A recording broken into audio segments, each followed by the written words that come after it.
na chi ije n'ụwa na osi na chi maọbụ chinye ụzọ aga n'ụwa ọ na-agbagbu onwe n'ọsọ ọ bụ na chi onye dịrọ wee gba izu nwanne m na ife adị agbakọla ime onye ọ bụ agbaka m mbọ bụ na ego n'ihe ụmụnne m aka osi na chi ya bịa onye ọdịnya malichie n'ụwa na o nwere ife ka Chukwu n'ụwa egwu dị mma ka mụ na-enye unu egwu osi na chi egwu ọma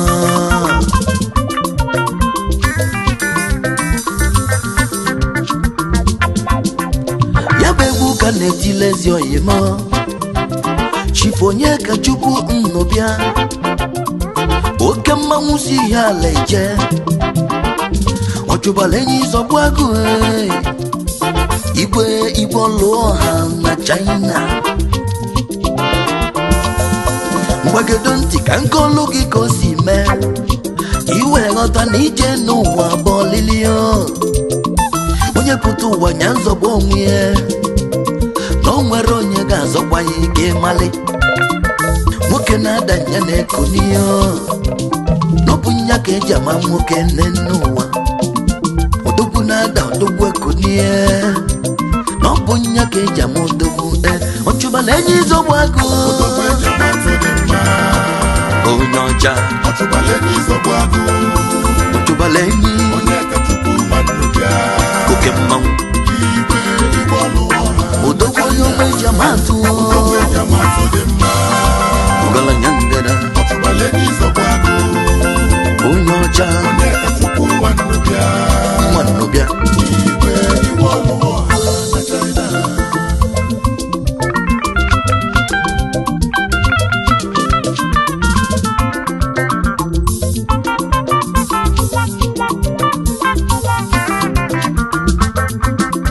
onye ka Chukwu gụrụ akwụkwọ n'ihe ala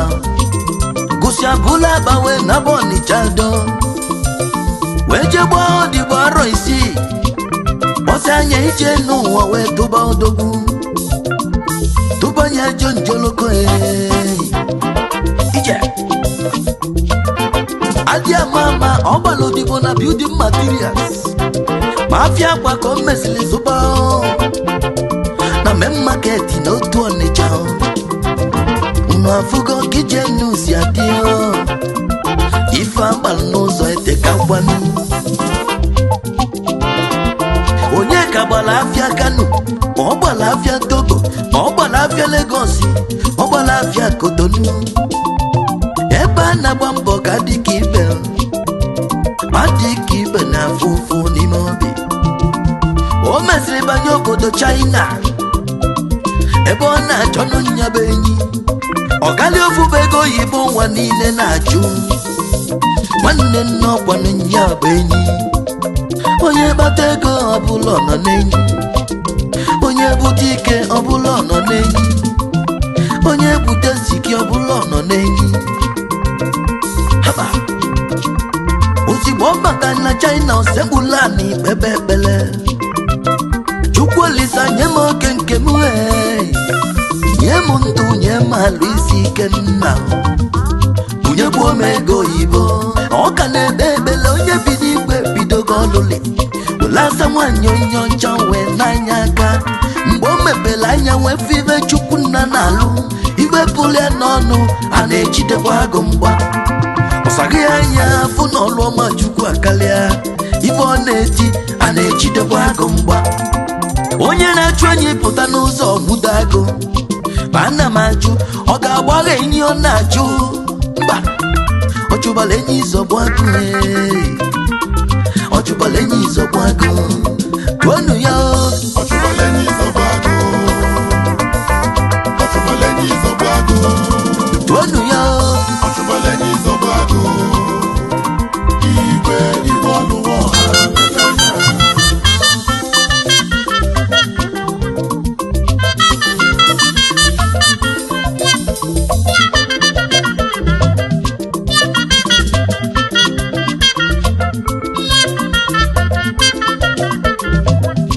Yeah.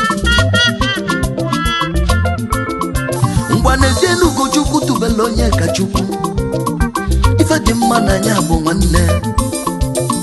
lọlọ Jessica Nnobia Ugodie agbala nwanyị ọma beautiful woman with a beautiful heart always happy and very humble Chukwu ejigo ụmụ na-abọnwe jọva mma onyinye Chukwu erika Nnobia ya na ka m si ya Chukwu Valentine ndị be ọchụbala enyi nsogbu agụ Chairman Director onye West Fashion na China aka na-emebela anyị obodo ụmụ nwoke correct men's wears ya ka iji mala odogwu General Chairman Indigenous of Anambra Union na China Gwanzobu Ranchi ka ọ na-achị eze igida Former Chairman Ihala Progressive Union na China onye na-ekwu nwere ifo na-eme osi mụpụta igbo ka iji ekene igwe ọlụ ọha igwe ihe ala gburugburu His Royal Highness igwe Dr. Thomas Obidiegwu ọlụ ọha the 17th of ihe ala isi na-ebe okiti n'ihe ala ụmụnne eze bụ eze nwanne eze bụ eze ndị be eze bụ eze onye ka Chukwu na-elota nne ya nke n'ala obodo ejide late Nze Chidebere J. Nnobia ume onyike Igbo onyike ọdọrụ n'ihi ala Chibros na domma na nwa gị na-elota gị ọ na-ekenekwa ezi nne ya afọ mụrụ ọmụmụ Lolo Victoria Nnobia dị Igbo eze mama na ị ga-anọkala anyị nka ije haba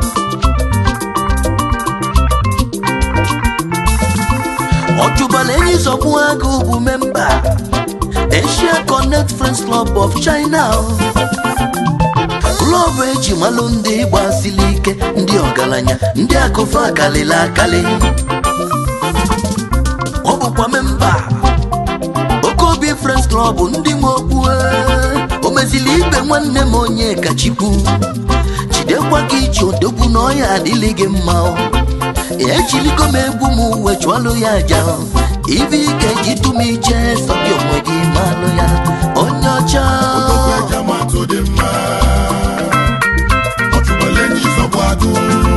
onye ọcha ọgaranya odogwu onye onwe ji amatụ ọgaranya ndere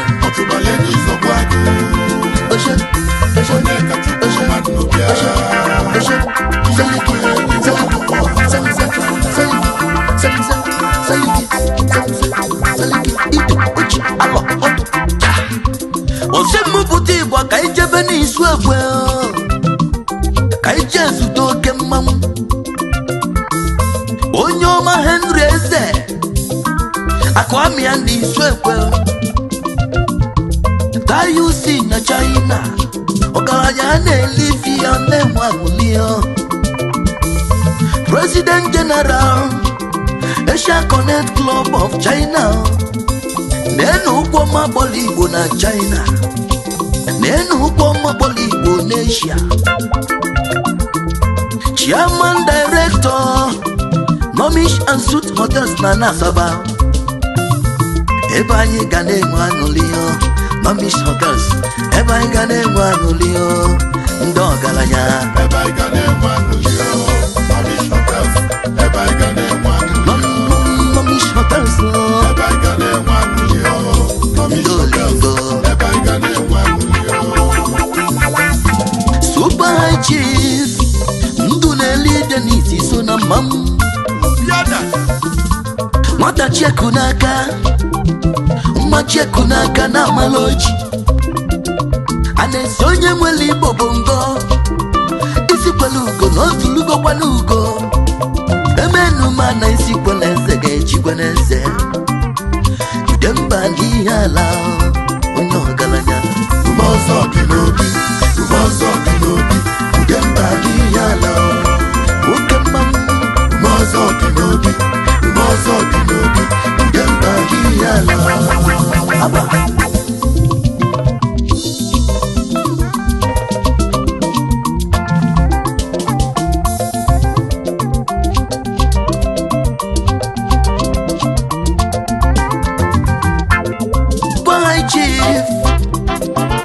Emmanuel Nwambadike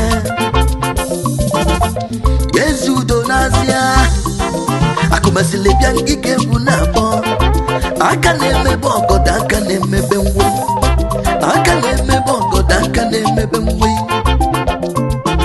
ikilisi ezi udo ịghọta na echichi na-ekwesị ekwesị ikilisi ezi udo ịghọta na ọgaranya na-ekwesị ekwesị Chukwu keseghị etu anyị dum o melụ gị ọgaranya amalụ na Chukwu bidogo pashaliti n'ụwa akụmasịlị bịa na nke ikpeazụ ahụ ezi udo ọgaranya kwesịrị gị Super High Chief onye ọma Chimezie Udeze ọka lipid money na China ọka lipid money na Asia obele nwa Chukwu bunyere ike nyekwa ya obi eji eme ọgọ ọ na-eme ọgọ na ọ dị n'anya n'azụ ọ na-emelụ ogbenye Chukwu na-emelụ ya oji na-eme ọgọ ọka n'ichukwu bịa ma ọsọ kpamkpam ndị mere ọgaranya erika fansi n'oge bụ ọga ndị ọga akụchukwu nyere gị n'ụwa elugo ụmụnna ya ugochukwu nyere gị n'ụwa na ọma eju eju eli mgbe m jiri nụ n'ịbago na liquid yo ka m jiri kwelu na ịbụzi olimili atata ndị mere ọgọ na agọlụ gị ọfọ ndụ na ị ga-adị ka echi na echi ada agwụ agwụ ihe ala nwụgo maka nwa ọkụdo n'ibe ọka liquid money odogwu liquid money maka nwa ọkụdo n'ibe ọka liquid money igirigi Chief Elochukwu Chikwendụ bụ onye ọma former chairman Anambra Union na China Ogbuefi Nnatukwugo na Nnewi nwanne m n'iso na ndị igbo aba Nnatukwugo nwoke tegete rịba n'ọdịda adịrọ ya arapụzie m Nnewi Anedo ka m na-eje Chief ọ bụ nne m adụ enyi Ogbuefi tụla akwụkwọ na Nnewi Executive Director Safe Worship in Nigeria Limited President House of Galilee Fitness Club ndị ọma ebe anyị na-eme obi nwanne House of Galilee Peace and Love Chief Charles Ofochua Chadonu n'Ọkịja Oji Goldu Emogo Chairman ụmụ Ọkịja na China aka na-achị ihe ala n'obodo China Odogwu Chadon onye Ọkịja achala ogidi ije ije ije ije Chidubemojukwu bụ onye alọ London dumdu oke mmanwụ Igbo na-eti anyanwụ na-etigbu ndị ilo nke alọ niile iso na onye na-agwọla anụ agụsị ama ị nọrọ ya gwa m onye ga-agụzi dumdum nwanne m n'isoro wee hibe ọlụ ọha na-eke n'unu Igwe osi na Chineke n'unu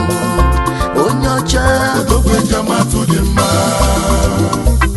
ọchụbale n'izọgbu agụ onye ka Chukwu ma nnụ bịa igwe ọlụ ọha na China Oyimu Ekedon Fashion n'Azịa Ekedon n'Azịa Super High Chief Ekeneze n'Azịa Oversize Money n'Azịa Vice President Asia Connect n'Azịa ọkwanu gburugburu n'Azịa ọgaranya obi dị ọcha n'Azịa oke mmanwụ eji eje mba n'Azịa ojimodo eme ọgụ n'Azịa Igbo si na Chineke n'Azịa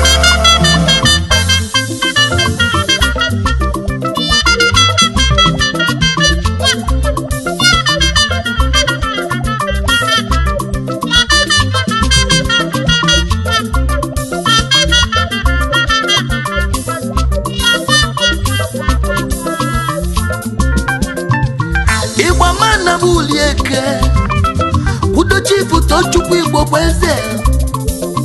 akwatu egwu n'ala uli oke mmọnwụ eji wee biri odogwu aka na Juli na China akwatu egwu ga-afụzi m gbanwe Executive Director Tonsil Trading Company Limited akwatu egwu onye nke m akwatu egwu onye nke m haba Chief Isaac Jessica onye ọma ọkpata ozu ọra n'obodo Inyo MD Fashion na China odogwu n'inyi nwoke teghete odogwu Enugu ka m na-akpọ ọkpata ozu ọra nwa mama Ifeanyi Chukwu mezi nwa ka ịgba na-akpọ iko nsọ nwoke dị mma nwachi na-emela ọfọ amichi yo agbata obi onye bụ nwanne iko nsọ nwa mama nye m red iko nsọ nwa mama Chief Chukwu Emeka nọ n'uju erosion egbe a na-agba n'igwe nsi egbe ka a na-ana n'iyi erosion oke mmanwụ si ihe ala eje nne mụrụ gị mụrụ odogwu erosion onye ji gị jizi mmanwụ nwanne m na ọ ga-adịlị gị mma Igbo si na Chineke na-ewu ezi nwanne m Chief Uchenna Akụbụike Ogbuefi Ifechukwu na-eme n'ụga ụmụnna nwezu akwaziliana Akụbụisi Global Limited Double 10 Exchange and Logistics n'obi eziokwu ka ọ na-akpọtụ n'enofe onye agbata ji wedi ebube na China nwanne m ka ịrịba na ọdịda adịrọ ya ifufe tozia na anyị ga-enwe mmeli ka ịrịba na ọdịda adịrọ ya nafugo ọnụ kwuru njọ ga-ekwulili mma ka ịrịba na ọdịda adịrọ ya Chifu Polikapụ onye ọma ọnwa beze eze ọnwa Polidu ọnwa n'Eshia odogwu n'ibezo imuo eze Nneoma Akachi Ugo n'ihe ala o sokwa na ndị Eshia Connect ndị akọfa akalịla akali Igba mana bụ uli zute mmiri mana ego UC Money odogwu nwere ego Ben Chikezie Obi Jezie Chairman Asia Friends Club na China obodo kenelu m onye obi salisali UC Money obodo kenelu m onye obi ọcha oyimo Stanley Unachukwu oke mmasị ihe ala eje Starboy Fashion onye ọma n'ezie na onye bụ ike ọfụlụ oso na ndị ihe ala jiri bilio leba n'ọdịda adịrọ ya oge Chukwu nkwụ enu Ebube Chukwu ụzọ n'obodo alọ OGEE Integrated Service Nigeria Limited nwanne ebi ọmalịcha nwoke na-enye anyị obi aṅụrị Ebube Chukwu ụzọ onye mmemme leba n'ọdịda adịrọ ya Chief Ekene Ọbachi adreesị ndị Ebonyi na China EJP Justice of Peace Ekene Japan oke mmanwụ ejeje mba ịgbama naba n'ojoto ka nje zute n'ezi oyimu onye echichi Chief Ernest Ilonze ichi ọnọ n'enyi n'ojoto ọsọpụlụ ịnị ego na China oji moto eme ọgọ bịa dulu m Executive Officer Eltec Communication Limited ọsọpụlụ ịnị ego nwa mama onye nke m ichi ọnọ n'enyi onye echichi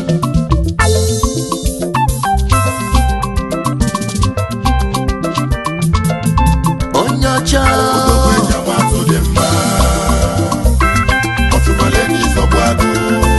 onye ọcha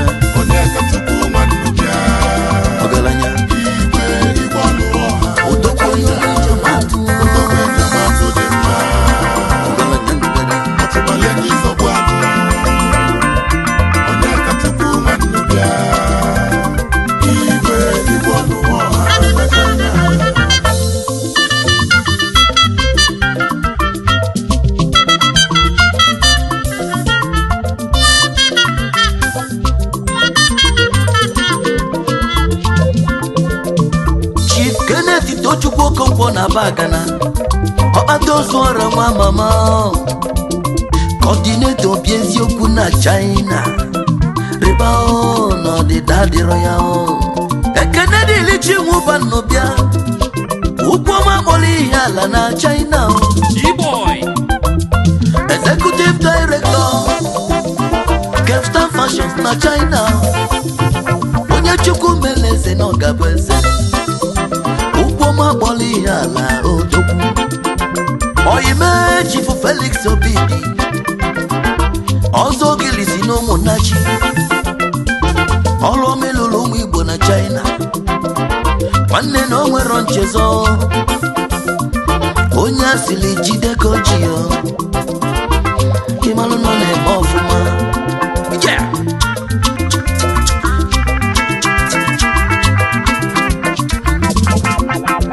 Chinedu Nwafọ Kike bụ na-akpọ CJ Fashion na China Akụjobi wanụ na ama ọkpala nwanne m na ọ ga-adịrị gị mma General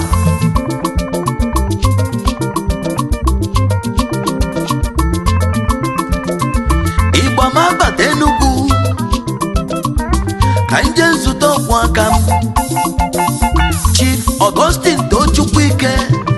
a na-asọlụ Chukwu nke mbụ na n'iyi ya nne onye nnukwu ego ọgaranya obi dị ọcha Chairman Director Osto International Limited ezigbo mmadụ n'irika a na-asọlụ Chukwu n'isolu wee hibe Chief Amonye Kristu Konna nwa Meriakụ na Mmụ Ifeke Ochigodwe Mogo na Abidjan nwanne dị na mba n'ọlụ nwoke dị mma m Ugonna oyimo reba n'ọdịda dịrọ ya onye ọmachi ụtụ nwoke fọrọ ga-egosi agaghị ma nwetala ife na na-ekwe Jackie Yankee nwoke tegete onye ọma Kennedy Okore bịadelu m egwu KTV Fashion na China Ken Global Limited odogwu Tipapu ego na Ebonyi aka na-achị Ebonyi na China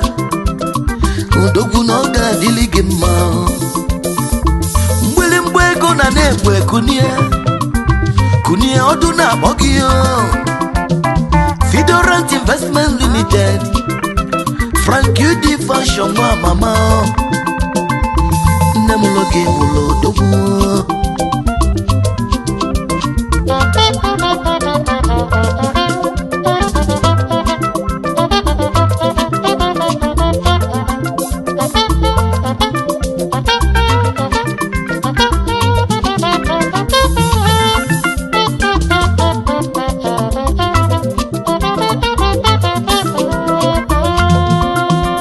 onye ọma Obinna nwa Nwankwọ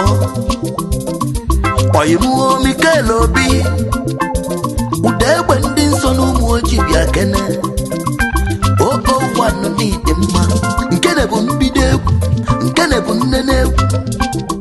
onye aṅụ na ngwọ na nke bụ nkwụ na-abịa igwe osi na chi abatago onye ọbụla nwebe aṅụrị